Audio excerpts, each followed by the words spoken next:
মুহূর্তের আরো এক গুরুত্বপূর্ণ খবর দিয়ে আপনাদের। পরিবর্তনের রাজ্যে পুলিশে পরিবর্তন, একসঙ্গে 179 আইপিএস কে বদলি। কোথায় কোথায় বদলি, কাদেরকে বদলি করা হলো, বিস্তারিত জানবো। আমার সঙ্গে টেলিফোন লাইনে রয়েছে কমলিকা সেনগুপ্ত। কমলিকা, দেখো, আমরা বেশ কয়েকজন এসপি তাদেরকে বদল করা হয়েছে এবং যারা ভোটের সময় বিভিন্ন জায়গায় এসপি ছিলেন এবং তাদেরকে অনেককেই কলকাতায় আনা হয়েছে। যেরকম আমরা জানতে পারছি যে এসপি কৃষ্ণনগর ছিল ভাই রেঘুয়েছি, ওনাকে করা হয়েছে SP STF north Bengal. Diamond হারবারের এসপি ঈশানী পাল ছিল, তাকে কলকাতায় নিয়ে আসা হয়েছে, তাকে ডিসি সাউথ ওয়েস্ট ডিভিশন করা হয়েছে এবং তার সঙ্গে সঙ্গে ডিসি হেডকোয়ার্টার ব্যারাকপুর ছিলেন, ওনাকে এসপি কৃষ্ণনগর করা হয়েছে এবং আমরা দেখতে পাচ্ছি যে পুরুলিয়া যিনি এসপি তাকে বদল করা হয়েছে। আমরা দেখতে পাচ্ছি যে এসপি বাঁকুড়া যিনি ছিলেন তাকে এসপি এসটিএফ করা হয়েছে সৌম্যদীপ চ্যাটার্জি, এবং অমিত বর্মা তিনি ডিসি ইএসডি কলকাতা ছিলেন, ওনাকে এসপি হাওড়া রুরাল করা হয়েছে এবং কুমার সানি রাজ যিনি এসপি হুগলি ছিলেন ওনাকে করা হয়েছে এসপি পুরুলিয়া। এবং তাছাড়াও আমরা দেখতে পাচ্ছি যে মুরলীধর শর্মা যিনি ছিলেন বিধাননগরের ভোটের আগে যিনি ছিলেন বিধাননগরের কমিশনার, তাকেও বদল করতে, তারপর ভোটের ডিউটিতে ভোটের সময় তাকে সরিয়ে দেওয়া হয়, তখন তাকে দেওয়া হয়েছে আইজিপি আইবি করা হয়েছে, তাকে আইজিপি আইবি করা হয়েছে। 179 জন, মানে বেশ 179 জন আইপিএস এর রদবদল করা হয় এবং এখানে যেরকম রাজেশ কুমার যাদব যিনি আইজি বাঁকুড়া রেঞ্জ ছিলেন ওনাকে সরিয়ে ওনাকে আইজিপি এসটিএফ করা হয়েছে।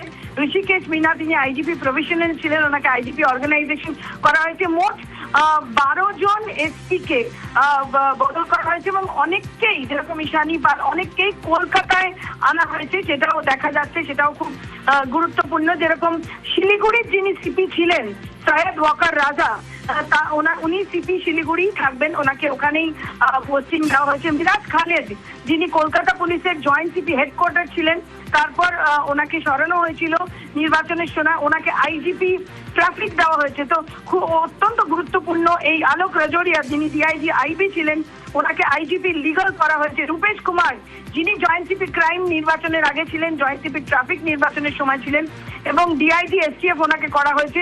বেশ কয়েকটা গুরুত্বপূর্ণ বদল হয়েছে এবং প্রায় 179 জনের বদল হয়েছে।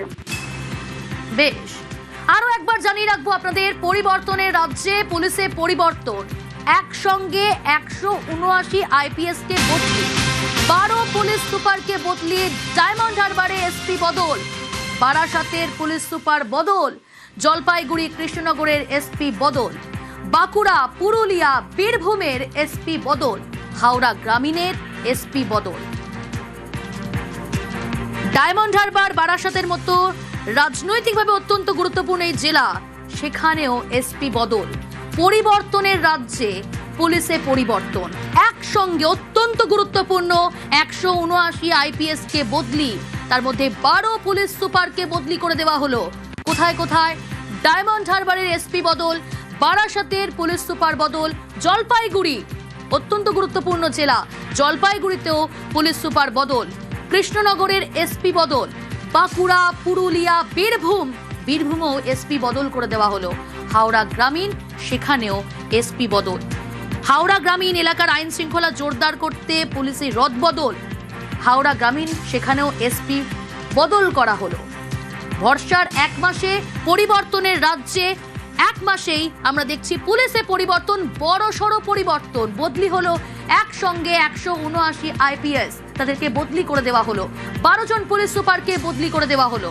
তার মধ্যে অত্যন্ত উল্লেখযোগ্য ডায়মন্ড হারবার বারাসাত, সেখানে পুলিশ সুপার বদল, জলপাইগুড়ি কৃষ্ণনগর এসপি বদল, বাঁকুড়া পুরুলিয়া বীরভূমের এসপি বদল, হাওড়া গ্রামীণ সেখানেও এসপি বদল।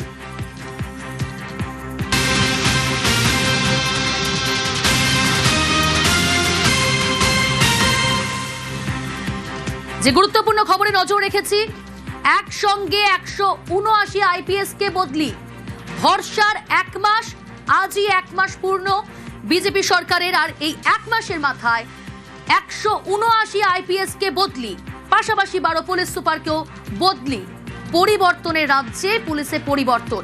আর এক প্রতিনিধি সোমরাজ রয়েছে আমার সঙ্গে। সোমরাজ, 12 পুলিশ সুপারকে বদলি করে দেওয়া হলো, বড়সড় রদবদল? দেখো, অবশ্যই বড়সড় রদবদল। তার কারণ 179 জন যে আইপিএস দের বদলির অর্ডার রাজ্য স্বরাষ্ট্র দপ্তরের তরফে করা হয়েছে, সেখানে অনেকেই যারা এসপি র্যাঙ্কে ছিলেন, কারণ কিন্তু তাদেরকে এসপি পদ দেওয়া যাচ্ছিল না বিভিন্ন পুলিশ জেলা, তাদেরকে যেমন এসপি পদে দেওয়া হলো, তেমনি কয়েকজন যারা এসপি হিসেবে দায়িত্ব পরিচালনা করছিলেন তাদেরকে অন্য পদে রদবদল করা হলো।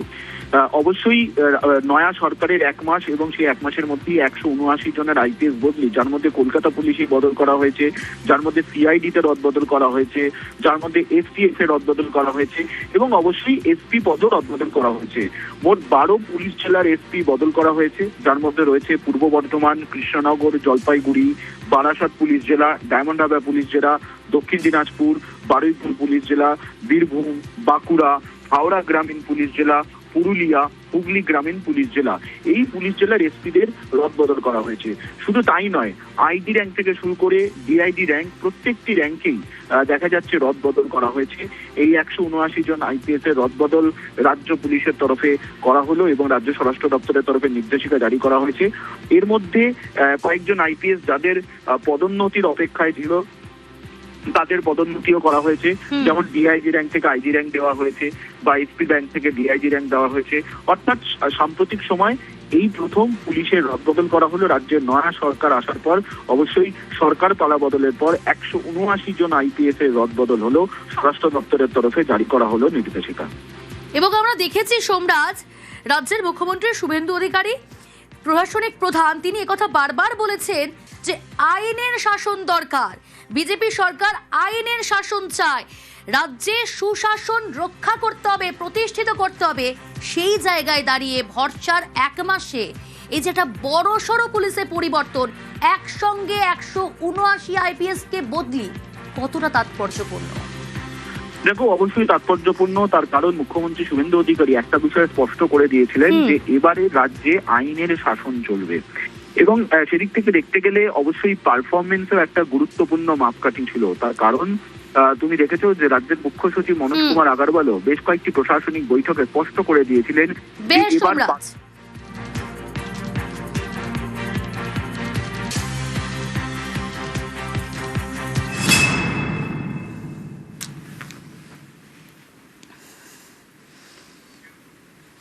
ভরসার 1 মাস, এদিকে পুষ্পার কারাবাস, গ্রেফতার জাহাঙ্গীর খান, স্বঘোষিত পুষ্পা নেপাল সীমান্ত থেকে গ্রেফতার।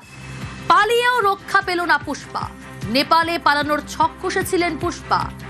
21শে মে ফলতায় পুনর্নির্বাচনের দিন ঘোষণা হয়, তার ঠিক 2 দিন আগে 19 তারিখ 19শে মে সাংবাদিকদের মুখোমুখি হয়ে জানিয়ে দিয়েছিলেন যে তিনি ভোটে লড়বেন না, ভোটের ময়দান ছেড়ে তিনি আর চলে যাচ্ছেন, পালিয়ে যাচ্ছেন। কিন্তু ভোটের ময়দান ছেড়ে ফলতা থেকে একদম সোজা তিনি চলে গিয়েছেন নেপাল সীমান্তে, সেখান থেকে বেঙ্গল এসটিএফ এর জালে ফলতার ত্রাস। এই পুষ্পা ঝুঁকেগা নেহি বলেছিলেন, কিন্তু পুলিশের কাছেই ঝুঁকতে হলো, ঝুঁক গায়া পুষ্পা। নেপাল সীমান্ত থেকে গ্রেফতার জাহাঙ্গীর খান, রাজ্য পুলিশের এসটিএফ এর জালে ফলতার ত্রাস। কখন গ্রেফতার, কিভাবে, কোন এলাকা থেকে গ্রেফতার করা হলো, শুধু কি জাহাঙ্গীর খান নাকি জাহাঙ্গীর খানের সঙ্গে আর কাউকে গ্রেফতার করা হয়েছে, পুরো বিষয়টা জানার চেষ্টা করব। ফলতার ত্রাস, জাহাঙ্গীর খান নেপাল সীমান্ত থেকে গ্রেফতার। অনুপ রয়েছে আমার সঙ্গে। অনুপ, কখন গ্রেফতার করা হয়েছে জাহাঙ্গীর খানকে, জাহাঙ্গীর খানের পাশাপাশি আর কাদেরকে গ্রেফতার করা হয়েছে? দেখো, আজকে সকালবেলায় ফলতার যে তৃণমূল নেতা জাহাঙ্গীর খান তাকে গ্রেপ্তার করা হয়েছে, যে পুষ্পাবলী দাবি করেছেন তাকে গ্রেপ্তার করা হয়েছে। এবং জাহাঙ্গীর খান তিনি মূলত কলকাতা থেকে উত্তরবঙ্গ হয়ে নেপাল সীমান্ত হয়ে নেপালে পালিয়ে যাওয়ার গোটা ছক করেছিলেন। এবং এর পরবর্তী ক্ষেত্রে প্রথম ভোটের পরবর্তী ক্ষেত্র থেকে দেখা যায় তার ফোন বন্ধ ছিল, তখন থেকে এসটিএফ এর পক্ষ থেকে তার উপর নজরদারি রাখা হচ্ছিল। যে সমস্ত ব্যক্তি তার ঘনিষ্ঠর সঙ্গে তিনি যোগাযোগ রাখছিলেন অন্য মাধ্যমে, তাদের ফোন লোকেট করা হচ্ছিল। এবং তার পরবর্তী ক্ষেত্রে লক্ষ্য করা গেল যে জাহাঙ্গীর খান তাকে আজকে সকালবেলা মধ্যে গ্রেপ্তার করা হচ্ছে বেঙ্গল এসটিএফ পক্ষ থেকে জেলা পুলিশের সহযোগিতা নিয়ে।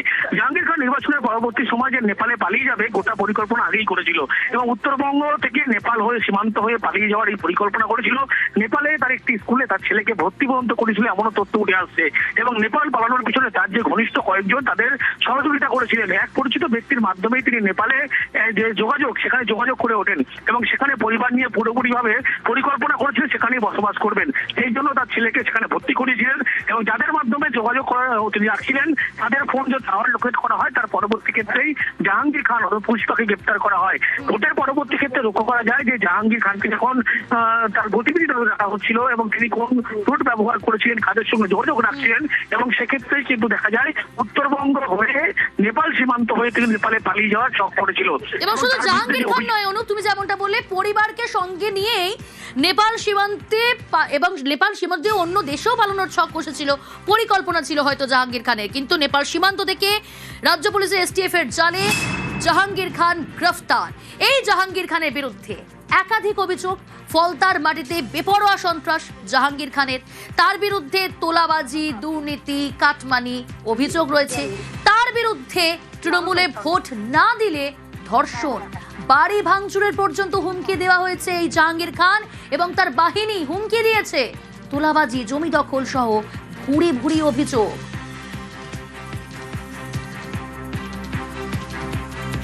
ভোটের সময় আমাদের ভোটের কাছে যেতেই দেয় না, ঘরে থেকে হুমকি দিয়ে গেছে যেতে হবে না।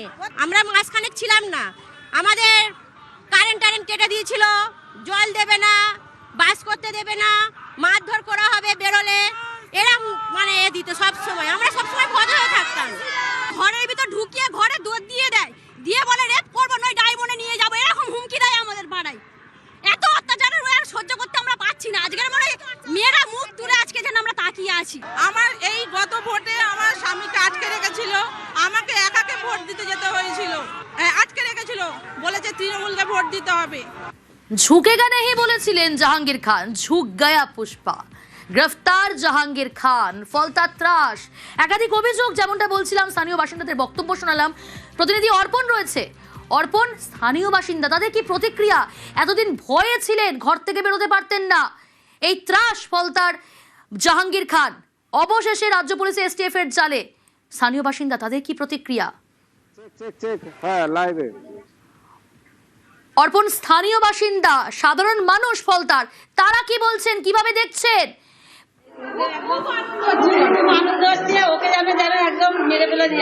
দেখো, এই মুহূর্তে আমরা হাসিমনগরে রয়েছি, যে হাসিমনগর থেকে প্রথম এই ফলতা পুনর্নির্বাচন চেয়েছিলেন তারা, এবং তারা এই মুহূর্তে আবির মেখেছেন। তুমি দেখতেই পাচ্ছ যে সবাই আবির মাখছেন, এবং গ্রামের মহিলারা তারা প্রথম থেকেই বলছিলেন যে এই ঘটনায় এবং এই যে ফলতা জুড়ে যে সন্ত্রাস চলেছে সেই সন্ত্রাস থেকে আজকে মুক্তি। আজকে জাহাঙ্গীর খান গ্রেপ্তার হয়েছেন, কি বলবেন? আমি বলতে চাইছি যে ও যে চুলোটা তৈরি করবে বলেছিল ফলতা থানায়, ও ওই চুলোতে ওই মরু, ওই পুড়ে মরু।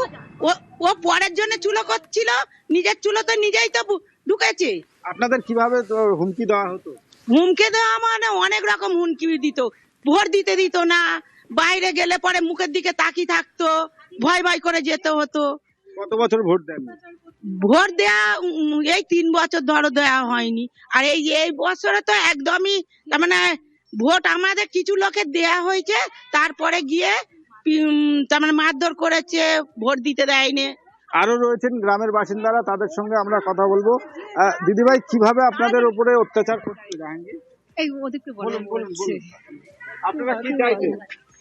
আমরা শাস্তি চাইছি, যেন মানে কড়া শাস্তি পাক উনি, না যেন। একদম খুব খুশি, সবাই খুশি, আমাদের গ্রামবাসী সবাই খুশি। আমরা এমনকি ঘরে লাড্ডুও খেয়েছি ওর জন্যে, ঘরে মিষ্টি মুখ করেছি। হ্যাঁ, এখানে আবির মাখা চলছে,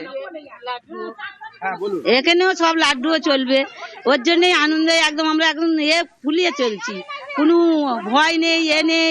আগে তো ভয় ভয় করে, শুধু কার কাছে কোনো যদি একটা কথা কিছু বলি সে তো ভয় ভয় করে আমরা থাকতুম। হ্যাঁ, ভয় এখন আউট, এখন হ্যাঁ ভরসা নিয়ে জয় শ্রীরাম, জয় শ্রীরাম বলাও যেতুনি। রাস্তাঘাটে যদি বলেছে রামের নাম নিলেই তখন তোমার ধনুনি। হ্যাঁ দিদি ভাই, এই ভয় কি আউট, এখন ভরসাই? হ্যাঁ, ভয় একেবারে আউট, ভরসা আছে। উনি জানো মানে এমন সাজা হয় যেন ওনার যাবজ্জীবন শেষ হয়ে যায়, উনি শেষ হয়ে যায়, আমরা সব শেষ হয়ে যেত, মেরে দিয়ে যেত, আমরা বাঁচতাম না।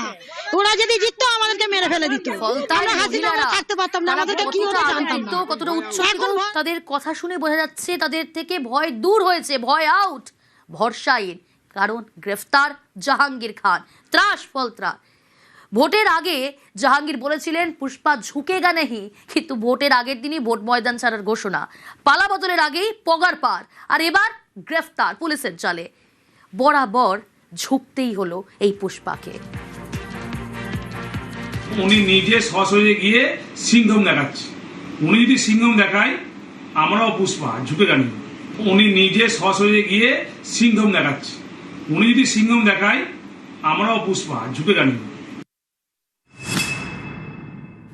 ফলতায় পুনর্নির্বাচন 21শে মে, পুনর্নির্বাচনের ঠিক আগের দিন 19 তারিখ ভোট ময়দান ছাড়ার ঘোষণা করেছিলেন জাহাঙ্গীর খান। শুনবো কি বললেন সেদিনকে, কি বলেছিলেন তিনি।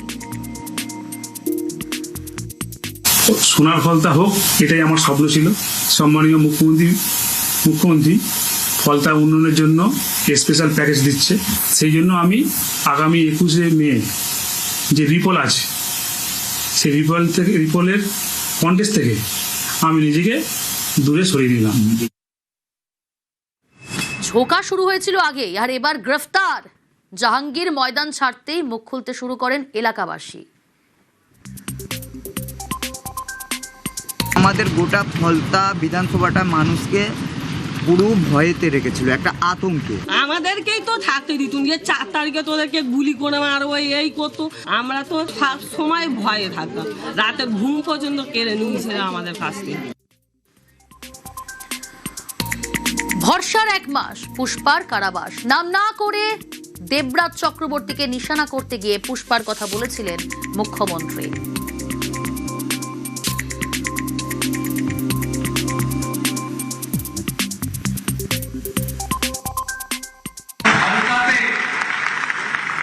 যেভাবে ছিন্নমূলের অবস্থা হয়েছে, পুষ্পা ঝুঁকে গেছে বলেছিল, ঝুঁকতে ঝুঁকতে পুষ্পা হারিয়ে গেছে।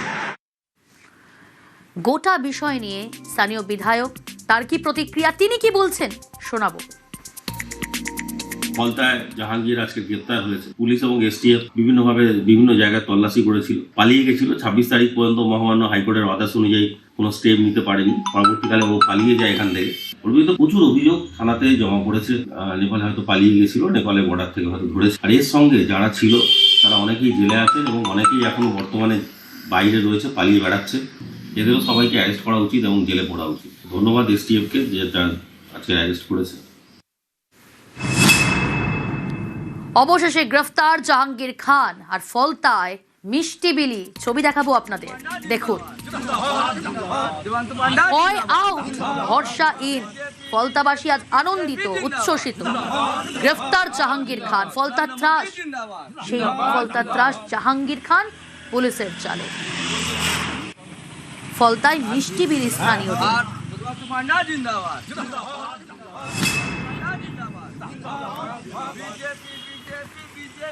জাহাঙ্গীর খান গ্রেপ্তার হয়েছে, আমাদের কাছে এটাই হলো সব থেকে বড় খুশি। এত বছর ধরে তিনি যে এত বিচ্ছিরি ভাবে রাজ করেছেন, তার সেই আনন্দ আজ আমরা উপভোগ করতে এসেছি এখানে।